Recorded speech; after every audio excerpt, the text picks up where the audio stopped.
Do you know you should be planting seeds for next year's mobile ATM season? Stay in the video, and I'm going to show you what some of those seeds are.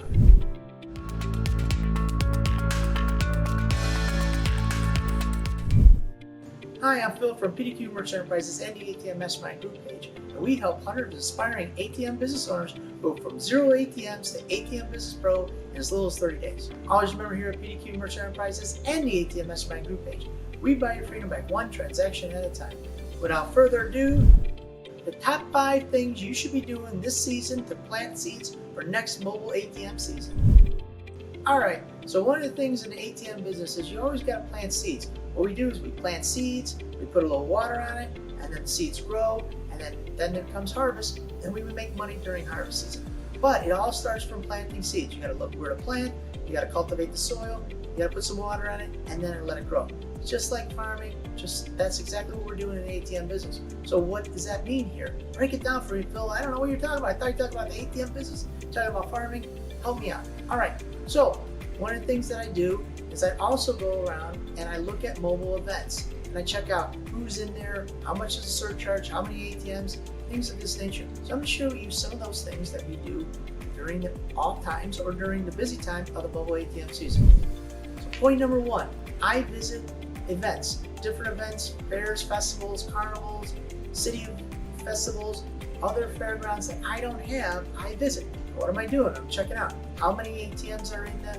So what I'm doing is I'm visiting these events. Point number 2, I'm trying to figure out who's in charge. So I go to the local venue, I ask who's in charge of the event, and now I get a name. It's easy during an event to get this because they're always there, they're on property, they're running around, they got their walkie-talkie, and you know what? You can put a face with a name, you can introduce yourself. They won't give you a lot of time because they're busy, but at least you can put a face with a name, you can write down a number, you can usually get a number for most people.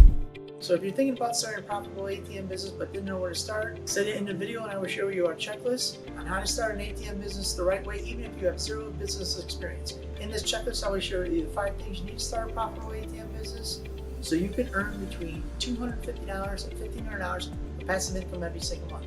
Alright, let's get back to the video. Point number 3. The other thing that I'm doing is I'm looking at, do they put flags up? Do they not put flags up? Do they just have ATMs underneath kiosks? Do they put ATMs underneath tents, or do they have kiosks? Are the kiosks chained?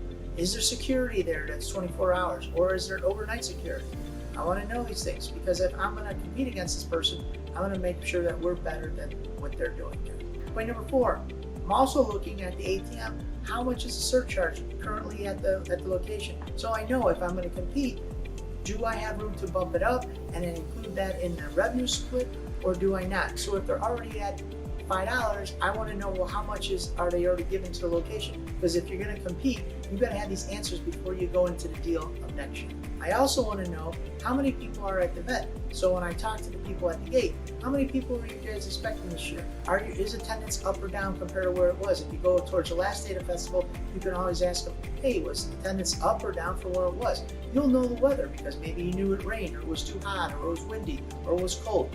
You'll know this based on that weather, so you can bid for next year for the mobile event if you get that opportunity.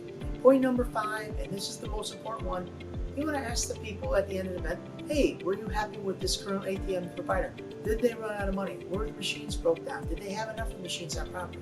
So you'll have that ammunition, so if you get the chance to bid on the mobile event next year, or just be considered because maybe the guy goes out of business or they don't want to do it anymore, you'll be first in line, but you'll have all your ducks in a row.